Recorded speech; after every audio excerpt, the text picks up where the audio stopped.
Hello and welcome to the show. I'm very excited. It's sometime in early July in 2016. I'm going to say it's the 8th. I'm very happy I have a podcast guest here. She was so kind to abide to my requests many times and cancellations. But we did it. We did it. We did it. TJAF. Yay. TGIF. Yes. And we have Jenise Morgan on the podcast here. She's a very lovely I lady. thought I was going to choose if you name me or not. Oh, well, we can edit that out. It's all in, no, I'm cool with it. it's all in post. No, I swear to God. I love it. It's my name. There's a Craigslist guy in post. He just does He's great. everything. He's It's great. perfect. Yeah. He goes to Pratt or something. Yeah. I mean, He's 16. Yeah, it's a little weird. He's not supposed to be there. yeah, but we it's shouldn't fine. talk about that on Yeah. the air. Yeah, Child labor. yeah. So JMO over here, she's very keen on certain things. Specifically, she is a film producer. Would that be the technical term? Mm-hmm. Yep. So tell us a little about yourself. Well, I went to high school with you. Yes. I live in Prospect Heights in Brooklyn. And I work as a documentary producer at a company called Part 2 in Gowanus, Brooklyn. So I live the dream. I walk to work every day. Every day that I'm in the office, but oftentimes I'm out on shoots. So in the last year, I've been to Salt Lake City, southern Utah, the Arizona border, where I filmed with the fundamentalist Latter-day Saints. Oh, yes. Yeah. You were telling me a few months ago. You told me a Uh-huh. little bit about this. Is this in production? Is this heading No, to films? this or? aired. This aired last fall on CNN. So we went to Salt Lake City to meet two of the children of Warren Jeffs, who was the prophet and is still considered by many to be the prophet of the fundamentalist Latter-day Saints, though he's imprisoned in Texas. He was caught in 2008 at a ranch in Texas that he owned, that his church owned, and he Under his name or under the church? under the name of another individual in the church. Okay. But he was caught outside of Vegas and charged with many counts of sexual abuse against young people. He had married a lot of young girls. So his children, there's been a lot of media about him in film and whatever, but no one else in his family, none of his children at least, had ever spoken to media. And the producer I mainly work with and I were able to get access to two of his kids who'd left. So yeah, it was crazy. So that was one trip. I was in Reno last year filming. I recently was in Memphis. So it's a good balance of being in the office and being on the road. I'm kind of a homebody, so I love to go away. I love to, being on a shoot's like being at summer camp in a weird way. You get really close with people really quickly. You're working really hard. You're Long hours, really apparently. long hours. Kind of a lot of crappy food most of the time, but I also really like to be home, so it's a good deal. Yeah, I like to be home a lot, but then also you can go very cabin fever being Totally. at home. Yeah. You don't want to become a hermit, because also especially as you get out of your 20s, like Yeah. at least for me, it's like you need to interact with people, and then you go a couple days. Yeah, it's just my cat and I now too. So I love. I'm an only child. I love being by myself. Me too. With the cat, but With the cat it is gets different. to be a little. I try to be conscious of it. Yeah. So you are technically a producer. Is that the I'm an correct word? associate producer. Yeah. Okay, so you're a producer. Mm-hmm. Associates will just. Don't worry about I made it. up my own production company, and you're a head producer. Okay, great. That sounds good. So- I'll take it. In the one reason, JMO and I, we were talking earlier. Used to do film production stuff, 2007, 2008, around YouTube, and in my summer internships, I was an editor. What exactly does a producer do? Are you filming, or are you organizing, or are you just organizing shoots? Like, what's the technical breakdown? Or is he like picking up wearing a bunch of hats, small ones, big ones? Yeah.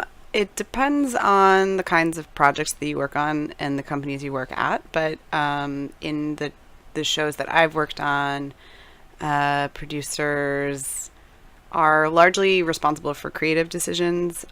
They're usually responsible for casting stories. So it sounds kind of crass when you're talking about nonfiction TV and talking about stories about real people, but effectively you are casting. You're finding someone, let's say, Who might be like that person? yeah, like let's say, let me think of an example I can talk about. The series I work on now is called Darknet. It's a show about the impact and implications of technology on our lives. And last season they did a story about revenge porn, which is this horrible concept. I know lots about that. Oh, do you? Not because I watch it, but because of news stories. Lots of news stories about this, guys. right? But, Yeah. but seriously. Well, didn't California? Wasn't there like one specific guy who was like the king of revenge porn, and he was in California, and they changed a bunch of laws about it? That could be the case. I don't know. I But should have did a little bit more believe research that. before I interviewed somebody. We could have produced this better, but no. But I believe that. So in that case, for example, like they wanted to do a story about revenge porn, so that they had to go out and find someone who was victimized by this concept. Yeah. And, so a lot of what I do in the beginning of a project is, not only like often pitching general story concepts and ideas and topics that seem interesting, but then also doing a lot of research to figure out who and what we are going to point our cameras at. But are those actual people, or They're are they actual people. Okay. Yeah. I was gonna say, if you had any room for a nasally standard white guy. Well, we might, we might keep want me in to the- do a story about real estate agents who are, white guys with nasally voices. I'll let you know about that. I was Keep you thinking more posted. about the reenactment. Like, I want to be well, more in sure, reenactment. like the recre stuff. Yeah, not my show, but somebody's show. That's a whole thing. we would you so basically This you is a would whole you would thing. never do recreations. Not necessarily. No. Oh No. yeah. There's a time and place for everything. It's kind of a cop out. No, not necessarily. I think it depends on what you're trying to do and how you do it. Like, the Jinx, for example, had some like really beautifully done recreations that were sort of atmospheric and made you and really were spooky and could cover parts of the story that there was no way they could roll on it because they weren't there. But so what do? I talk on the phone a lot. Just connecting people. I talk on the phone a ton. And then I help set up shoots once we've really, there are many layers of approval. So once we have ideas for stories, those stories have to be approved by a network, and then we have to cast those stories, and the casting has to be approved. Permits. We have to get permits, sure. So I would say, like, on a snarkier level, I do all the things that the producers don't really want to have to do or don't have time to do because they're very much focused on the creative aspects of what's going to happen and how we're going to film things. In my company, usually the producers are also directing, so that's a big difference. So just so I'm following here, producer, you're basically setting up the logistics for an actual shoot. Associate producer, yes. Okay. We're handling a lot of the logistics, but we also have support from usually someone who is called a production coordinator, and that person helps to book flights and figure out where we're going to sleep, and no camping on the side. No camping on the side. Mm-mm. Not Maybe yet. sometimes. Maybe someday. Yeah. So so that you're going to be setting up the shoots, and then director, is that once the day of shoot is going on, that's more of like the director that's going to be in charge moving forward? Yeah, and they're making decisions about how things will be filmed. Like they'll create what's called a visual treatment that maps out like treatment. I've heard of that word. Yeah, that maps out how we're going to shoot things, what kinds of shots we're going to get. I think something that I've learned very quickly about filmmaking and producing TV, at least TV that looks really good, is that and all that matters is if it looks good, and right? All that matters In is if it looks life. good and the people look good. No, but something I didn't appreciate before was how much preparation there is in terms of it's not like, oh, we're going to show up and like these people are going to have a meeting and we're going to film the meeting and we're just going to like wander around shooting. It's there's a lot of intentionality about like how you're going to shoot it and how close you're going to be and the kinds of shots you're going to get, and a lot of this is thought through well in advance of going. You have to have a sense of your style, and So yeah, what else do I do? The one well, I was is going to it say boring? that no, it is A lot not. of it gets boring. No, well, I was going to just follow up with saying that when I was attempting to do video or production stuff, which I just like one day I'm like, you know what? Nah, can't do it. Too much work. But one of the main reasons was because I'd just be like, hey, we're just gonna like kind of shoot something, then it's gonna happen, and that's like everything. No one like planning, and then it's just chaos. Yeah, and then you also whoever's your poor editor is gonna have to hate you. They're gonna dump everything. Mm-hmm. I know it's even like with podcasting interview stuff. You have to have quality first. The best quality you have on the first make of anything, even if you're a writer or anything, is always makes everything much easier. Well, you have to have cut points. You have to figure out how you're going to get. I mean, I've never really thought about this before, but I guess when you make a podcast, you have to know how you're going to get in and out of certain parts of the interview. Not this one. Nope. Okay, maybe the next one. But like, the more I think about it, like the more overlap there probably is. So yeah, I used to work as an assistant editor and an editor, and so this is a big transition, but I like it a lot better. I like. I think creatively, I like editing more. I think that's really where you put a story together. You have a big, I think as an editor, you have a big influence. You have a much, I feel like on paper that you, like a great editor is great, but on paper you actually could put a lot of your artistic spin on something. Whereas like I've done things where, even just like YouTube videos where you're like, hey, let's make this YouTube video, and you shoot everything and then you give it to somebody and they come back with something that you didn't even have any idea of what it was going to be like. And then it became a lot better than you thought it would ever be. You're like, this guy, he's smart. You kind of have to let go of your stuff and let someone else make it magical. But especially if you're not magical. You're not magical. You don't have that magic that day. You gotta find a guy. Yeah. You gotta call the 16-year-old. He'll do it for you. There's so much magic when you're 16. It's true. I guess so. I'm trying to think. Was there? Yeah. 16 was pretty magical. It was good. I've had a lot of magical moments. I think 18 was maybe better. I feel like I'm having magical moments every day, though. I mean, it's an older, more cynical magical. I would agree with that. And I think that, it's funny. I joked to someone recently that I think in the last year, have become more like myself when I was like what I look back and consider my peak self, which was like 17, 18. I've become so much more like that person. You were pretty good at that time. Yeah. Right? I know. It's incredible. I've become so much more like her. Like I'm doing. When I was 17 and 18, there were like three things I really cared about. I was the editor of the newspaper, or one of them. Do you remember that? I do remember that. It's like bad bitch in charge. Yep. One of three. BBIC? BBIC. Yeah. Yeah. That's a good hashtag. That's good. I like that. I like that. That's the name of the episode. Write that down. It's bad bitch in charge. I was doing theater. I was acting.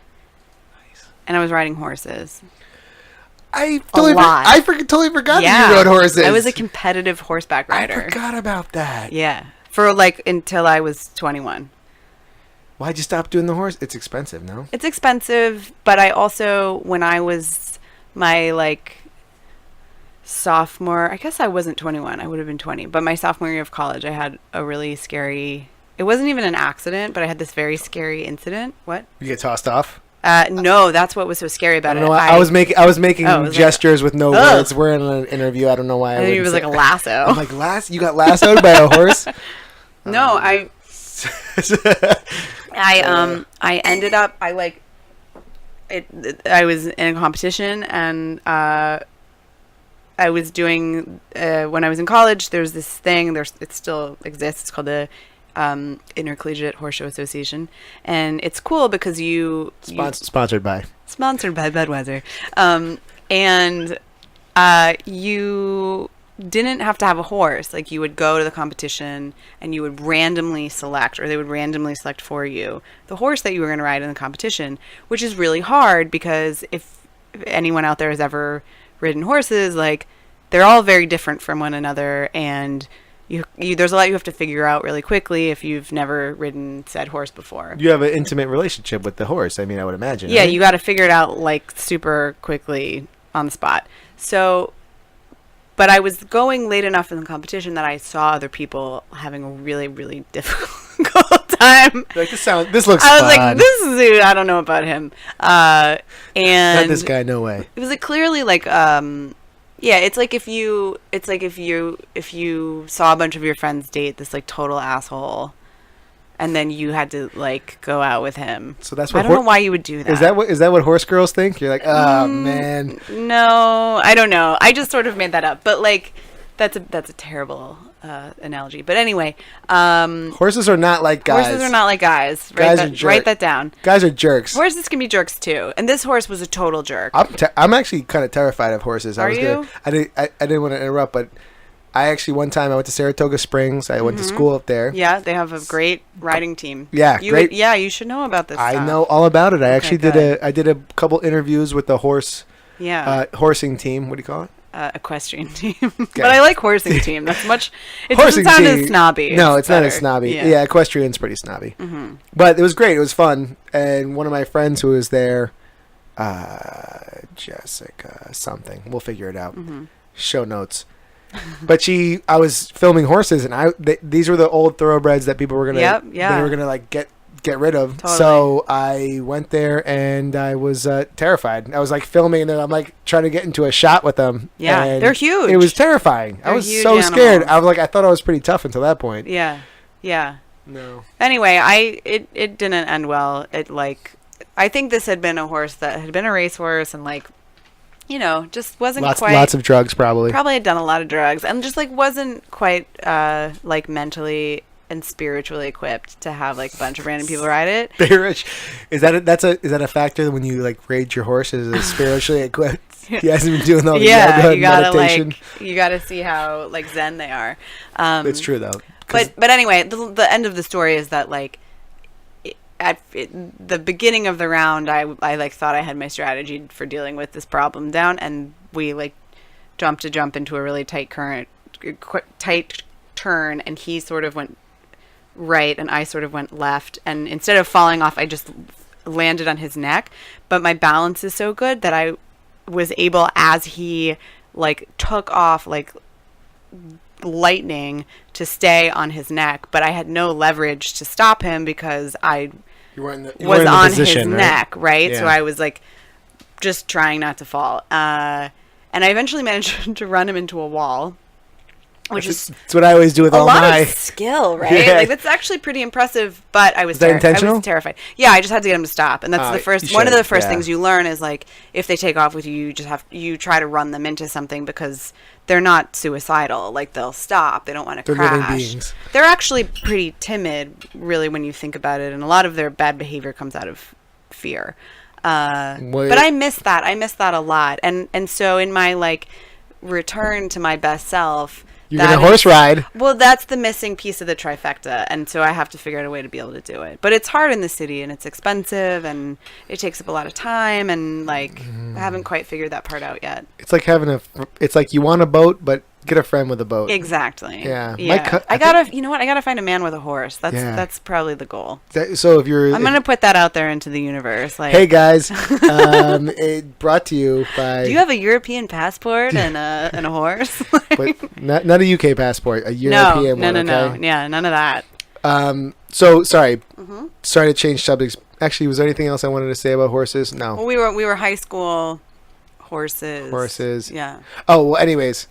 Filming in New York. This is my question. Sure. So we have a mutual friend who I won't mention, but it's also in film. Mm-hmm. And so I had a question about, like, New York has a lot of, I guess, tax incentives, or I guess New York is film friendly these days in the last, like, 10 years.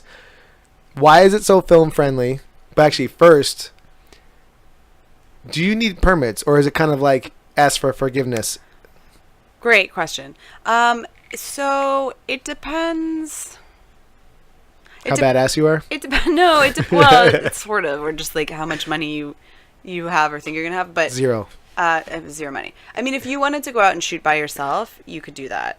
Like on an iPhone or something, or like a small little thing. Or even on a DSLR, like a C300 or something. If the rule, and I don't remember exactly what the rule is, but there's some rule about like where you can put a tripod and like how many people. I think if your crew is less than 3 people or something, you really don't technically need a permit. In any public domain, you could like the sidewalk is technically the public. sidewalk is everyone's, right? So you can shoot from the sidewalk. You can shoot what you choose from the sidewalk. You can't, but the issue more so is when you enter someone's private property. Well, what about my question is, what about when you have people's faces? So like people don't have the right.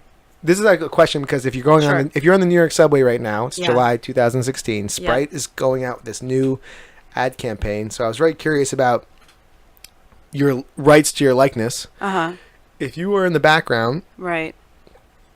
Or for instance, I was like, "Hey, what do you have to say about so and so?" Right in the street. I have a fake mic on her. Yeah. I'm JMO right now. Where are we? We're on 7th Avenue in Manhattan. Right. And like, do they have to sign a or what? Well, if you a release form. Yeah. My understanding is if so, you don't have an expectation. You have no expectation of privacy if you're on the street. So, which is to say, if I'm filming on the sidewalk and you walk through my shot, I don't have to release you. But if I stop you and interview you, I would be highly incentivized to get you to sign something. So if I remember, it's so funny. Years before I worked in TV, I was working for a book publisher, and I remember like going to Whole Foods in Columbus Circle one day, and when Whole Foods was like this new crazy exciting thing. All the cool white years people ago, all the cool white people were there, and like I got like punked sort of or whatever by like someone from like the Letterman. You know, they like did one of those things where like jump out from behind the fountain and like and like or they like pretend they're like proposing to you or like some just like goofy. Like, this has no relevance to my life. I know you're messing with me. Yeah, pranky thing. Okay. It scared the shit out of me, but don't be scared. But then then some like, young PA came over and was like, "Will you sign this thing? Because like, we might put you on TV." And like, it's TV, sure, why not? Like, everyone wants to be on TV. It's New York. Did you sign it or not? I think I did. Yeah. You were like, did you get on the Letterman show? Maybe this is gonna be it. I don't know. I have no idea. Oh, so you don't even know? You didn't even follow up? I didn't have a TV. Oh, so come on. I still don't actually. So, well, hey, that was what 2007. Everyone had TVs those days. Yeah, I know. No one does. Yeah, it's old school. Yeah. Yeah. So yeah, but in terms of the like ask for forgiveness instead of permission school of thought, my understanding is that like a lot of what Vice does is asking for forgiveness. That they maybe aren't great at like getting those kinds of permissions, but as long as you get the footage. I've never worked there. I don't know. I heard things. Yeah. I'm actually let's leave this part out because I might try to work there. Okay. Well, anyways, it's fine. I'm going to talk about my own experience, but I was in the Russian bathhouse. In the East Village. In the East Village. Just sweating it out. Yeah. And I actually recognized one of the dudes from remain him nameless. One of the dudes there who was a correspondent, and he went. Long story short, I was like, "Hey, that's really cool. Like, I recognize." He's like, "Oh yeah, man, thanks." And then he talked for like 2 seconds, but like, I'm not trying to. I'm not trying to like sweat him. We were sweating. That was a good joke. That was a good joke. Yeah, good job. I'll be every Monday. Freddy's Bar. How is the bathhouse these days? It's good. Yeah.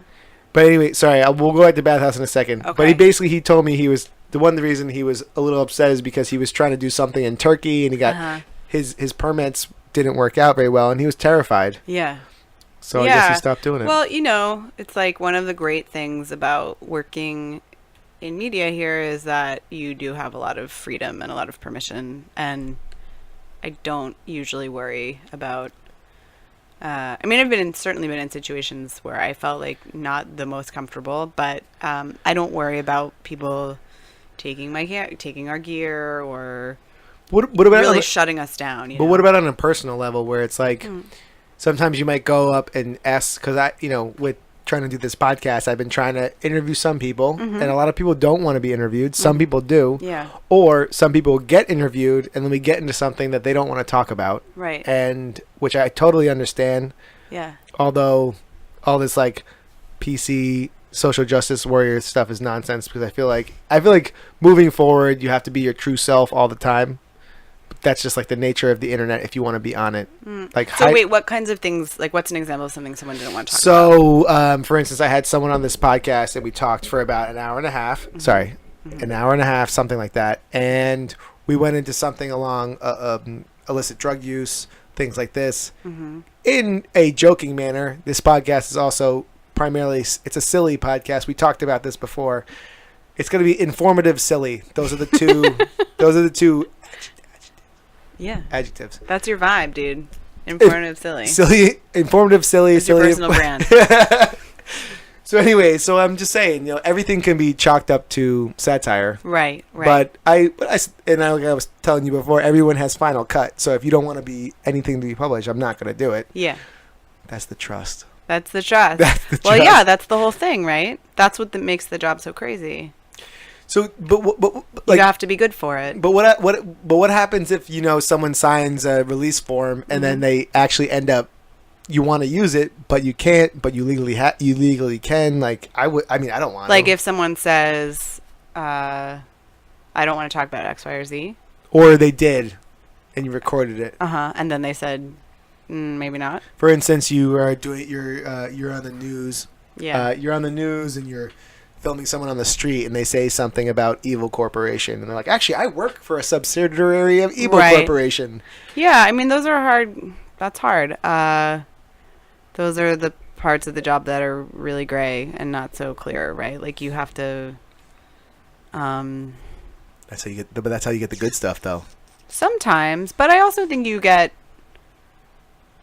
I think, in my experience, and I'm lucky, and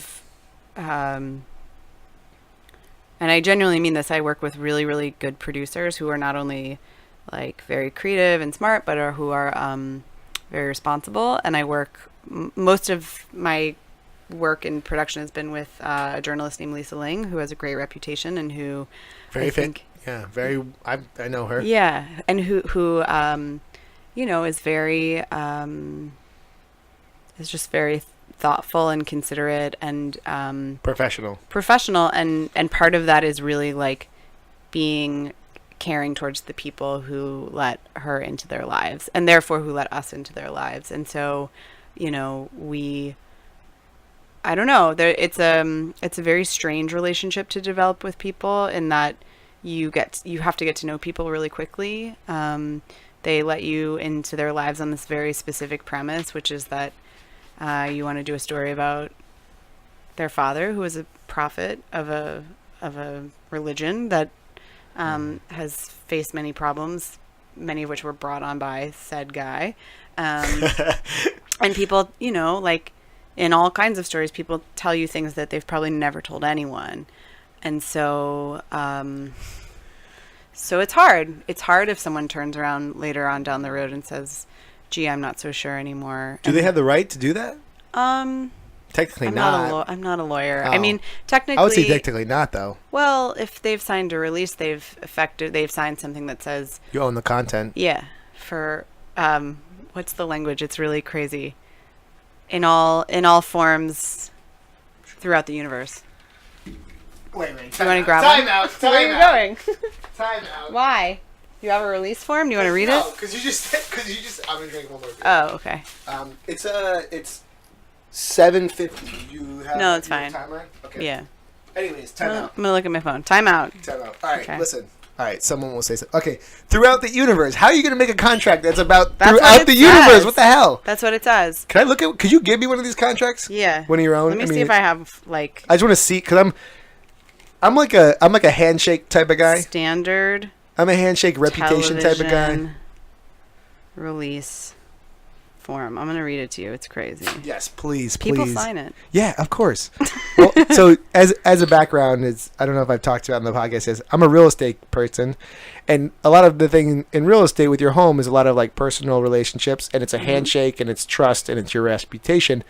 But at the end of the day, you need to sign contracts, and so I'm just interested with other fields like this, where like intimacy of documentary filmmaking and personal information, even interviews and stuff. Wait, hold on. Oh, this isn't a very good one. Yeah, it's nuts. It's like in media in all forms, for all time. It sounds like the Bible. I mean, really, it's like, it's so crazy. Actually, you know what I do think I have on my phone is, you know, if you've ever been to like a sporting event, you might see something called a cable cast, which is a big poster that is effectively the same language. Who's got cable these days?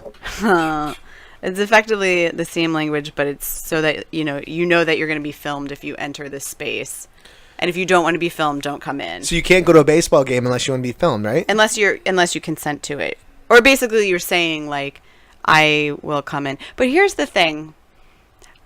I understand and respect that like not everyone wants their image, their likeness to be broadcast. I totally get that. And it's people's livelihood. Because but they like, you don't know necessarily what the context is. Like, I absolutely understand any kind of skepticism. But what I think is really interesting now and doing this kind of work in this day and age is that there are cameras everywhere. CCTV. There are cameras all over everywhere, and we all have cameras in our pockets. And if you leave your home, we have cameras on our laptops, we have cameras, some of us on our watches. Like, it's if you have a smart TV, you have a camera on your smart TV. Like, it's everywhere. I don't like this talking to your Siri or like. I don't really either. No, like I say the weirdest weird. things to myself. Just in your general day to day. Just general day to day. Yeah. Sorry, but anyways, TV's everywhere, cameras everywhere. It's interesting that you know, again, I respect when people are like, I'm not interested in doing this. I don't want my face on TV, whatever. But the funny thing is, like, if you actually look at broadcast numbers, a lot less people see, for example, a show on CNN than they see half the things on the internet, right? Like, so you're saying the numbers of actual viewership are less on TV now, even though there's a less likelihood that you like Nielsen or whatever. That's the main thing. Yeah, right. That's the main ratings agency or service. But like, the likelihood that you're gonna sit, like, the internet is everywhere, right? Like, things that go viral go crazy. We have an Internet of Things now, and all those things have cameras. Your toaster has a camera right now. Well, I don't have a toaster, but it could. Yeah, if I had one. Or my toaster's filming your cat right now. Do you have a smart toaster? My toaster is hacking your laptop into there. So remember, like, this is also, I was thinking of something about a film. You know, like the Blair Witch Project. Yeah. But then what about CCTV? Like, the internet's like, I just want to make a documentary to express myself.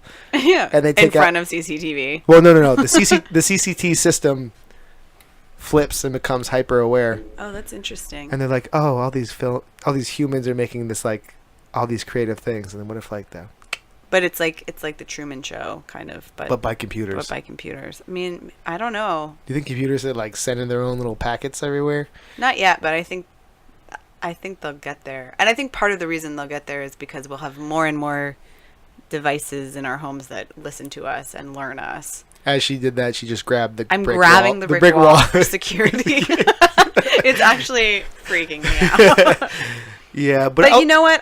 This is dark, but I'm gonna say I love darkness. I don't think we're gonna last that long. I don't. Oh, really. Come on, are you kidding me? I think the technology. I'm totally opposite of that. I think the technology will develop really. Obviously, it is developing so quickly, and I think it will only get faster. But I don't know. I just have a bad feeling about things.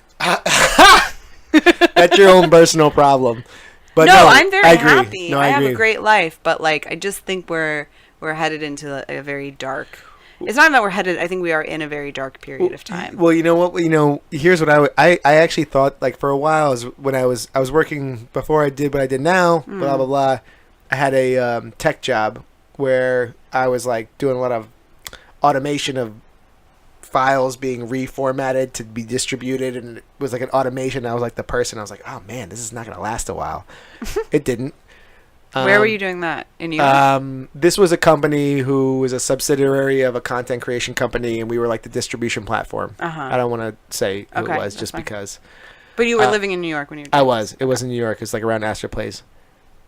But I always thought about that old folk tale Hammer Jim, where he's like hammering down. Where the I don't know that one. Actually, no. At the end of the day, the machine beat him and he died. Oh shit. So shit. So that was not. Oh, that's sad. All right. Well, anyways, my point was So this. that's what you thought about? Well, I was just thinking about, like, a machine can't do the work of man. Huh. It's just like, at the end of the day, I don't think that. I have two thoughts on that. Mm-hmm. One, you're never going to be able to get the flexibility and dexterity of the human mind to interpret everything at the same time and also change. Because also, about your mind, you get to change things all the time. And that's the beauty of it. That's true.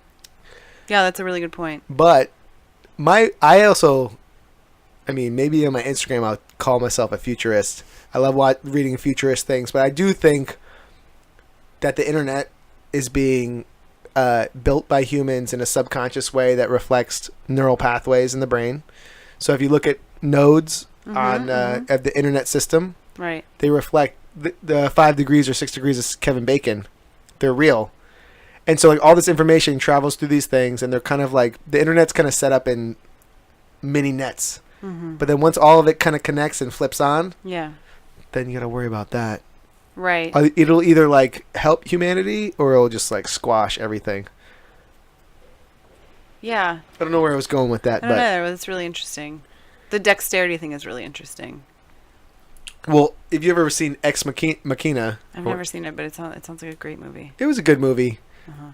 But that was a different thing where she was super smart, and they had a programmer who just made her super smart, and maybe she wasn't, I don't know if she was connected to the net or not. Yeah. She was just independently smart, but then she integrated herself under the radar Right. into the whole society. I'm more worried about the Internet of Things flipping on, like Hal from Space Odyssey. I'm more worried about that. Really interesting. Yeah.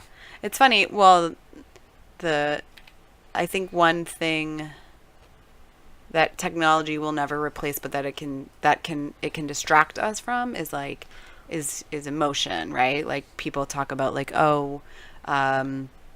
like AI is going to get to a point where, like, you could just have, like, a robot that you had sex with, or like a robot, which is already happening. Yeah, right. It's crazy. Or like a Just go on robot Amazon. who's your, like, partner, whatever. And I believe that, like, people have been having sex with robots for like 50, 60 years already. what? It starts with a D and ends with an O. Oh, but that's a tool. I mean, to me, that's a tool. It's not a robot. It's a robot. It's not a robot. It vibrates. But I don't. So okay. But what I'm trying to say. Yeah, sorry. Let's go on. We're trying to. We had a specific conversation to keep this PG, but anyways. Right. No. Okay. I would clarify that as that's a tool, not a robot. Interesting. But I like that. I like that delineation. Yeah, but I think that, and I guess a robot is a tool in some ways. But anyway, I think that, like, people. Yeah, I don't think we're ever going to be able to, like, invent our way out of the, like, challenges of our feelings. I think it's really tempting. I think that people will, increasingly want to, like, I think a lot of this technology isolates us from one another and distracts us. I've experienced this in my recent adventures in dating. I've found that, like, Dating. Oh my God, it's so great. It isn't that great, but it's the new field work. It's my new research. But, like, there's a lot of texting that happens in dating. Who has time for that? I don't even text my friends who I like. I know. That's why I literally have no time for that. I mean, I'm just very selfish, so. I'm relieved to hear you say that, because I have found recently, it's July 2016, but in the last, like, July 8th, 2016. Yeah, to be more precise. But in the last few months, I found that, like, the men that I go out with the texting is, like, relentless. It's very weird. And I can't help but feel like it just feels like it's some sort of, it's a weird way to be, like, sort of, like, falsely intimate with other people, if that makes any sense. It makes total sense. It's like, it's this time suck, for one thing, which I'm really not into, because I have things I want to do. And I can't be texting all these dudes all these time. I can't be texting you all day. It's not going to work. But, like, I think there's, like, something weird about, like, this, like, way to be intimate without really having to be intimate. It's small talk. It is written small talk. And don't you? Oh well. Also, Makes me nuts. don't you remember back in the literally 70 years ago when you're like, "Hey, girl, I gotta go. I'm gonna go hunting with my friends for a little bit." Or like, I'm gonna go to war. I'm going to war. Yeah, I'm gonna be gone for maybe 4 years, but like, don't meet any other guys. I'm gonna send you like 4 messages in 6 years. I'm probably also gonna sleep with a prostitute, but like, we're not gonna talk about it. And like, you might have something going on with the local guy. Yeah. But like, just love me for a second. Right. Or but like, just don't stop. Don't stop loving me. Exactly. I don't have to talk to you. I'm not even that I don't have to, but like, I'm just not gonna talk to you because it's impossible. Yeah. Well, so a couple of days ago. So I actually went camping last week. Mm-hmm. It was so nice to have no service for like 48 hours. Great. Sick. I love it when that happens. But I had a couple weeks ago. I had this thing where I was very stressed out. So I did like a quantifying the self. Mm-hmm. It was directly proportionate to how many texts I sent out that day. Interesting. And I've given up email altogether. I'm just done. Really? Like, email is for attachments. Uh-huh. And specific details that need to be in writing for legal purposes or communication purposes. So you call people a lot? I try. It's so funny. I used to hate talking on the phone, and now I do it. It just takes less time. I do it a lot. It takes way less time. It's nice to talk to people, too. But it's been hard. Like, so... backstory, me and JMO, we grew up together. We've had a relationship for a while, but not like a every day, every week, every month type thing. But always enjoy your presence. Quality time when it happens. Yeah. QT when it happens, which I enjoy. But also I forgot that like I had one of my friends who I haven't talked to in a while, and he started calling me, and I was like, oh, it's so nice that he just like called me. He literally talked to me for like 90 seconds, but I was like, it's still nice. Yeah, it's just nice. I've been trying to. It's hard to get back into it though. Like I've been out of it for a while. So I was sick the other day, yesterday or the day before. Yeah, you sound a little. Yeah, I was sick. Today I felt better, but like for a whole day I didn't talk to anybody, and it was weird. I think I called my mom or my brother. That was about it. But like I only had 2 conversations the whole day. Yeah. Which was, I needed it, but. Yeah. No, it's funny. I was saying to someone, I was with a friend who's 22. That's cool. She's so young. I was with her yesterday, and I was talking. I'm really hung up on this texting thing. I just think it's like, it's so inappropriate. Especially because of the dating thing. It's not, you can't know people like that. It's not about texting. Yeah, it's not about It's not about not texting like people I already know. It's like, I don't know you. Like, I just spent 3 hours with you. Like, I don't know you well enough to like tell you. Text stuff. Just like, go away. Like, we can have another drink. That would be nice. But like, don't text me. We're not buds. Yeah. Well, also, we're not buds. I actually feel like the people I text with. Sorry, Jesus. All right, the people who I text with the most. Go on. The people I text with the most are like my friends who I have like know so well. Yeah. The friends that I know so well that I can't even. There's no point in me calling them. Because you're going to say something that's so just like random because you're buddies and like that's what you do. Anyway, I was telling my friend who's 22 about this last night, and it made me realize that, and then I felt very old, but I was like, when we got cell phones, we're the new 18. So I know it's true. That's true. That's whatever. But when we got cell phones, you actually could not send a text message. QWERTY was not possible. Do it. It wasn't possible. And then when it was possible, it was like 4 times more expensive than calling someone on your minutes that would like count down every month. And your parents were like, what are you doing? WTF. I don't even know what this is, but what are you doing? It's expensive though. Yeah, so don't do it. I mean, you're trying to go to college. I just want to send you to college. Please. You send another text message. Do you not want to go to college? Because I'm cool with that too. You can just live here forever. Yeah. Or at least for 4 years. At least for 4 years. Yeah, so anyway, the texting, it's not cool. But I think maybe like we've reached a point where it's just oversaturation where we've all said like, oh, like why would I call you when I could text you? And now for myself at least, I'm feeling like I just want to pick up the phone more. Yeah. Well, there is also one thing I'm very passionate about though is that if I'm in a situation where it's inappropriate to pick up my phone, I'm not going to pick up the phone. Sure, absolutely. And also I have certain people who call me twice or 3 times because I'm a real estate person. Like things are time sensitive. People will call me 3 times in a row. And it doesn't do anything because... They also don't realize that I will flip a switch on that. Yeah. It really offends me. Like, I get so offended when people call me back to back. I think it's also kind of a New York thing. Because people are like... Well, my voicemail specifically says if I don't pick up the phone, call me. So do that. Okay. Okay. Sorry, I didn't mean to get aggro about that. No, But I'm also talking annoying. like I have so It's many still people calling annoying. me that I'm like I'm Crazy. lonely. I need more friends. Like, come on. I'm sorry. Anyway, I could send some of the text guys to you. Yeah. You guys could hang out. I could be like a side. One of them offered to buy me a bicycle. Like, do you want a bicycle? Because you could just take it. Yeah. Yeah, that'd be cool. Yeah. So You listen, might have to sleep with him. I'll be big spoon, but that's about as far as it's gonna go. All right, so time out. We're gonna come back to Have we reached our like thing? Well, so we're going on 1 hour right here, which is what I usually like to do. But I wanted to go circle back. Filming. Yeah. I'm interested in getting back into filming because what kind of stuff do you want to do? What's a little bit of real estate, a little bit of travel, a little bit of podcast. I'm gonna go to Cape Cod in a few days, and then I'm gonna go to the Galapagos. So I'm trying to get some. I would like to go some things in there, and I had a YouTube channel for 10 years. I've had. I remember Amadeus 3000. Yeah, we'll make show notes. The old on school Amadeus 3000. But I was going back, and one thing that freaked me out is that people were selling ads on my films, which I didn't get a ton. But they were actually ads as a real estate person that I actually paid for. I'm like, I pay to advertise this property out of my pocket. On your own thing. On my own thing. And then they're actually selling ads on my thing, which I thought was bizarre.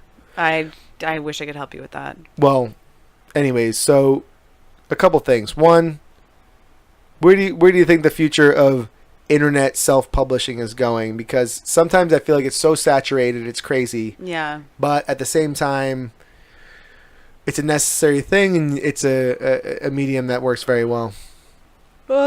She yawns, so she's very Next interested question. in this. No, I mean I don't know. I don't know a lot about this stuff, but I mean one thing that's interesting is like a lot of the like YouTube's kind of stars are people who are actually paid by YouTube. Absolutely. With these huge contracts. And so, it's like kind of it's an interesting example of something that, started as like very democratizing thing and then a few players running the whole thing. And now it's a few players running the whole thing. And that's whatever. That's what it is. That's how every business goes though, right? Yeah, and that's not surprising. But I don't know. I don't know the answer to that question. Okay. I don't have an opinion. Yeah, sometimes. I mean, I very inspired by what you're doing because I definitely want to do more like funny, silly things. Cause fun always wins, but silly's always awesome. Well, yeah, and like I love my job, but most of what I work on is like pretty serious and like. Who needs to be serious? And like sometimes really depressing. Yeah. So it's fun to do something more lighthearted. Well, we've been having fun here though, right? Well, I'm having a great time. Oh, we're having fun. Yeah. I'm having so much fun. We play like a word game, like some sort of like word association, rapid fire. Okay. Like. What was your first earliest childhood memory? I have my earliest childhood memory is actually of a dream that I had. Really? Yeah. So when I was little, until I was 3, we lived in Denver, and explains a lot. Yeah, does it? I'm messing around with you. I have dream, no idea. The dream was that I like came down the stairs of that house, which I like don't know that I could even remember, but it was this like long steep stairway, and then it opened into this like big kind of great room with like a high ceiling, and a Wheel of Fortune was on, and I climbed in the television, and Wheel of Fortune, like Pat Sajak everyone was an animal who was on the show. I love animals. And but it was scary. It wasn't. I love animals too, but it wasn't like a pleasant thing. So yeah, my first childhood memory is a nightmare about Wheel of Fortune. So your first childhood memory wasn't even a real life experience; it was a nightmare. I never really have good dreams. I always listen, because they always say I didn't mean to like yell at you to listen to me. Listen to me right listen to me right now. It's much creepier when people talk like this, though. Yeah, it's way creepier. Well, one of my first childhood memories, though, is me blaming. I spilt the sugar or the milk, and I blamed it on my brother, like, immediately without thinking. Yeah. And I was like, "Wow, is this the type of person you're gonna be your whole life?" I was like, "Oh 4. no, is it the person you became?" Oh no, you don't seem that. No, I don't like to make fun of people, and I also. One of my other earliest childhood memories is I was a new kid in school. I was like first, second grade. He was like my BFF. And the girl who I had a crush on made a joke. Yawning at my earliest childhood memory, which has affected all my relationships moving forward. Who was your crush? Well, you don't have to tell me, but I want to know. Her name was Lisa. I don't remember her full name. Lisa. Can't remember. Okay. Anyways, there's a friend who I was friends with. He was not the sharpest tool in the shed, and we were like besties, and he did something stupid.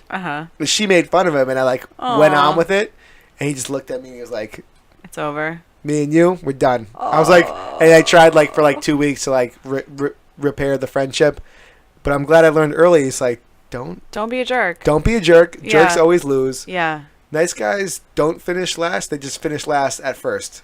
Yeah, and then it works out. And then it works totally out. True. And then, in terms of dreams, I had a reoccurring dream recently where I was drowning in a pool of industrial, we were camping. I met these people who I didn't know, but I felt like I know them for a long time. But in the dream. So I didn't actually recognize them, but they introduced me to their whole crew, blah, blah.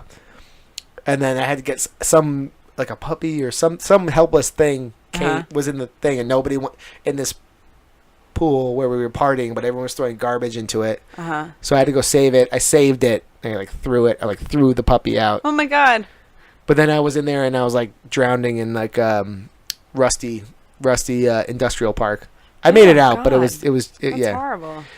It was on 4th of July, and I was camping, and the people next to me were shooting off fireworks at me all night. So I had to do that. That's stressful. Okay, what else you got? Okay, we're gonna do 2 more questions, and then we're on our way out. Okay. So we did first childhood memory. Yeah. If you could do whatever you wanted to do in the next 30 days and then come back to your current life with no repercussions and you have unlimited funds, what would you do in the next 30 days? That's a great question.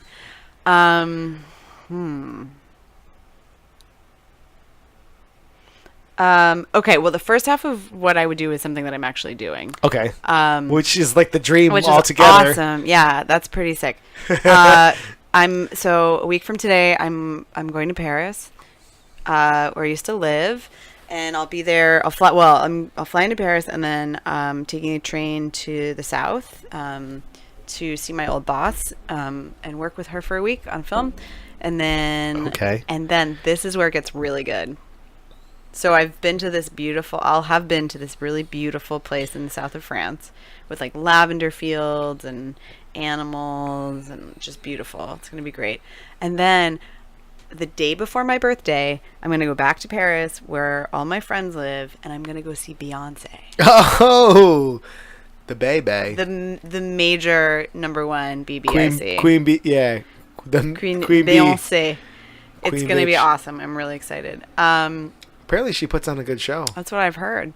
So I'm really excited about that. But yeah, if I could do anything I wanted for 30 days, I would just stay there the whole time. I would, and talk to your. I don't get paid time off, so that would be great if I had unlimited funds, because then I wouldn't be sweating it, and I would stay in a hotel and. Hotel life is nice. I was never really into it, and now I did it once or twice. That's a turning 30 thing. You're like, oh wait, this is really great.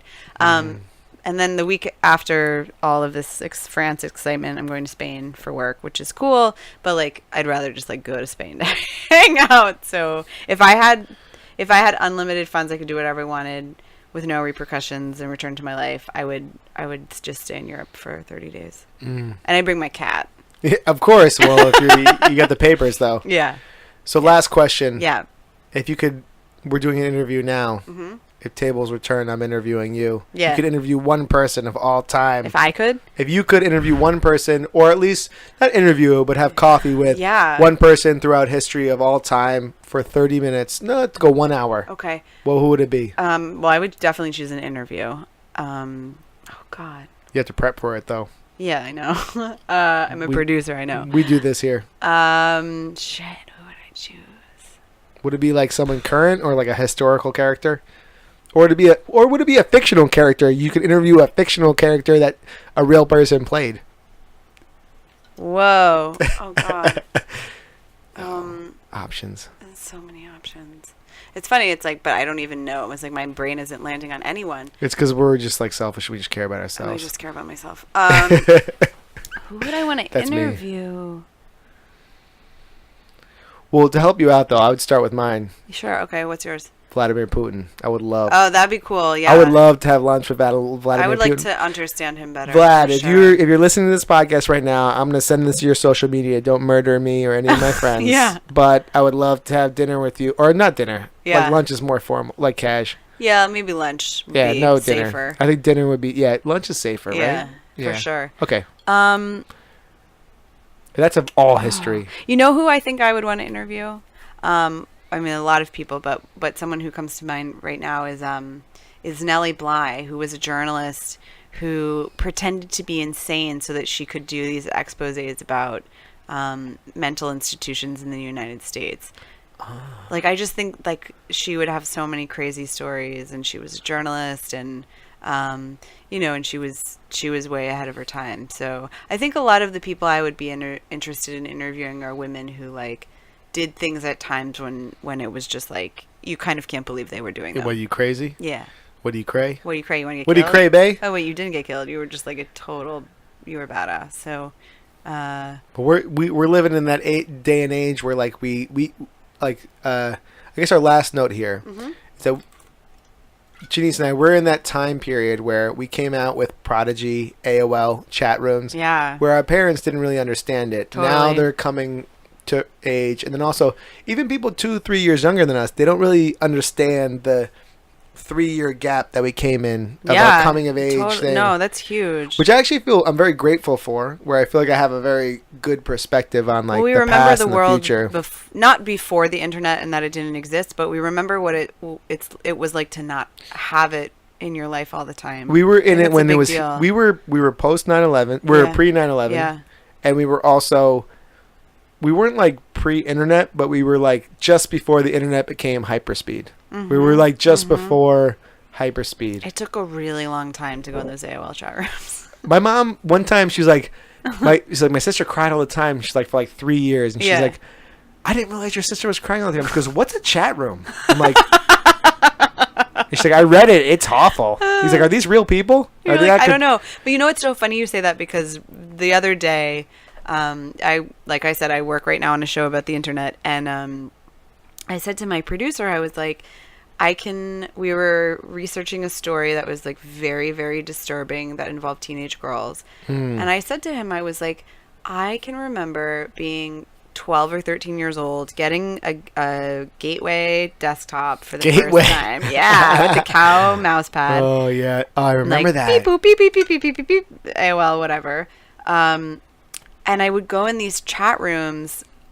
This circles back too quite nicely about like horses. Like I would go in these Horse like chat rooms. horse enthusiast chat rooms. That's just, like, what she was super doing. Lame. That's what I was doing. It's not lame. It's not lame at Before all. all this, that's what I was doing, and You're still that girl. I'm still that girl. But like I had friends one of whom I like ended up meeting in person, who was like actually like who she said she was in her own age.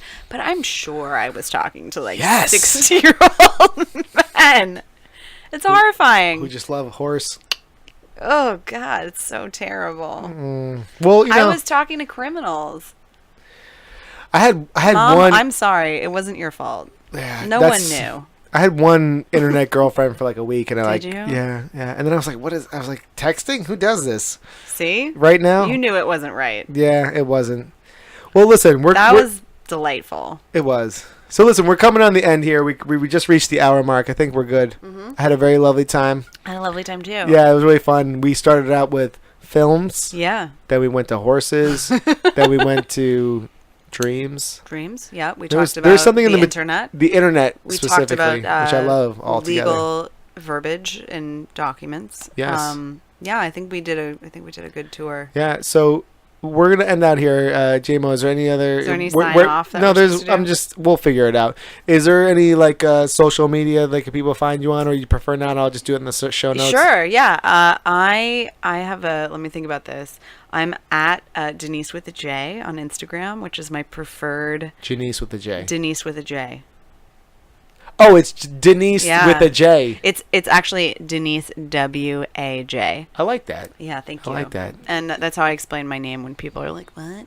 And then I'm on Twitter, which I've just started using again. Me too. I just started doing it again too. Yeah, which is at Ms. Jenise Morgan. Okay. We'll do show notes and stuff. Okay. Trying to think of anything else. That's pretty much it. Okay. All right. I had fun. Should we high five? High five. Hey, babe. Wait, Ow! Good okay, job. that was good. I had fun. So, thank you for tuning in. This was a lovely time. We'll hope to see you next week. And if you want to say anything or correct anything we said, don't talk to me. Talk to Jenise. Call my lawyer. Yeah.